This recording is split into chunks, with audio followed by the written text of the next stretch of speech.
Hello, and welcome to your average beer nerd. This is Carmine here, and we're going to have the Battle of the Two Brothers. Not really, we actually just have two beers from Two Brothers Brewing from Illinois. We have the heavy-handed wet hopped I.P.A. and the Weiss. So just a couple quick details about the two. When something says it's a wet hop, it pretty much means it's made with fresh hops and brewed fairly quickly. And a Weiss Beer is pretty much a wheat beer, as far as I can tell. It's just a German word for wheat. So yeah. I was really hoping I was going to go in the glass. First thing I notice is the nice golden color it has to it.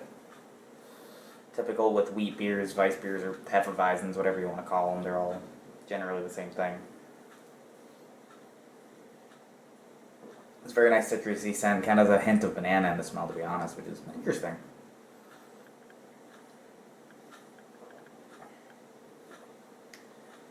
It's good, I like it a lot. It's got a very sweet malt to it in the front and a bit of citrus in the middle.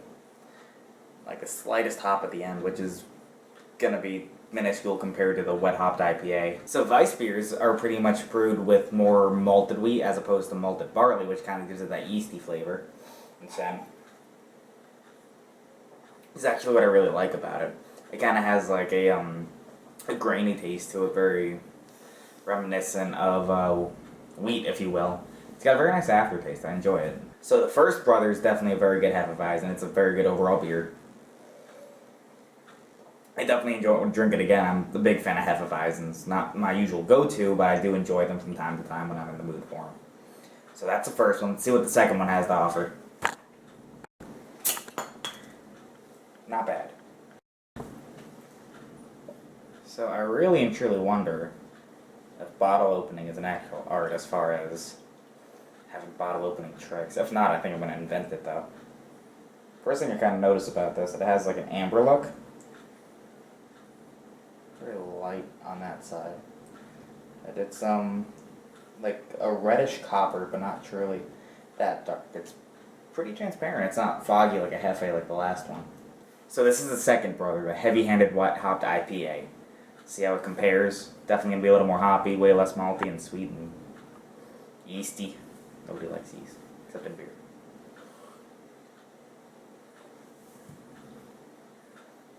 That's good. I like it. Definitely kind of has that citrusy aroma. Or more of a hop aroma, I guess you would call it. Not the most bitter thing I ever tasted. For 65 IBUs, I thought it'd be way more bitter. I'm not gonna lie. So I was having a conversation with somebody at work the other day. And so one of the people receiving something said, we're talking about beer, obviously, what else would you talk about at work, but they said that they think IPAs taste like formaldehyde, which I don't truly agree with. Actually, IPA is kind of my go-to beer. Which is funny that this is the first IPA I've had on the channel.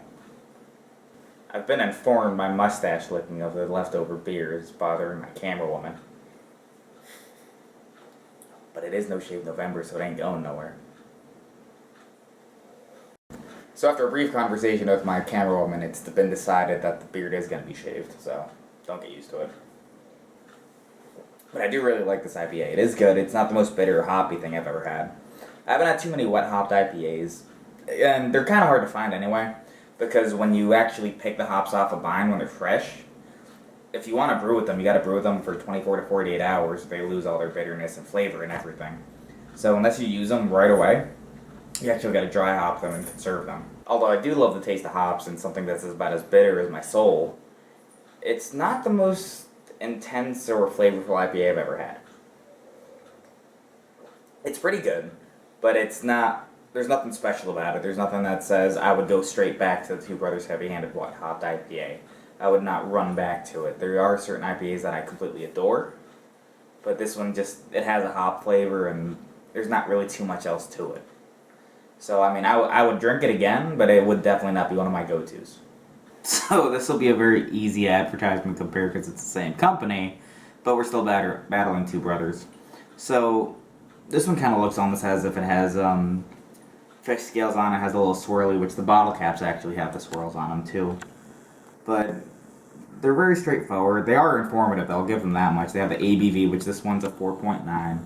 This one's your 6.7. As far as IBUs go, this one's a 12, and this one's a 65, and IBU's International Bitter Unit. And then obviously 12 fluid ounces. So I enjoyed both the beers. I would definitely drink them again. They have the breakdowns of the flavors and aromas on the back, which is nice for your up and coming beer drinker. So that's always appreciated. And the one thing I do want to touch on is that the IBU is actually a formula for chemicals. It's not truly how bitter a beer is. IBUs is just a general indicator of the amount of alpha and beta chemicals that are in there to make it bitter. But you can balance it with hops, where you could have an amber ale that's 90 IBU, but if you balance it with the malt, it doesn't make a difference. It's going to be a well-balanced beer. So in the battle of the two brothers, I declare the victor, the Weiss Beer. I would definitely drink this one over this one, even though I'm more of an IPA drinker. This one had more flavor and complexity to it, where this one was just your straightforward wet hopped IPA without anything special to it. This one had a little bit more fun with the aroma and flavors in it. Or this one, I mean, it was a wet hopped IPA, it was bitter, but that's all it really had going for it. So this one I'd probably give it right about a 9 out of 10, and this one I'd probably put right about a 6. So that's all I have for you guys today. This is your average beer nerd, Carmine, checking out, logging out. Goodbye!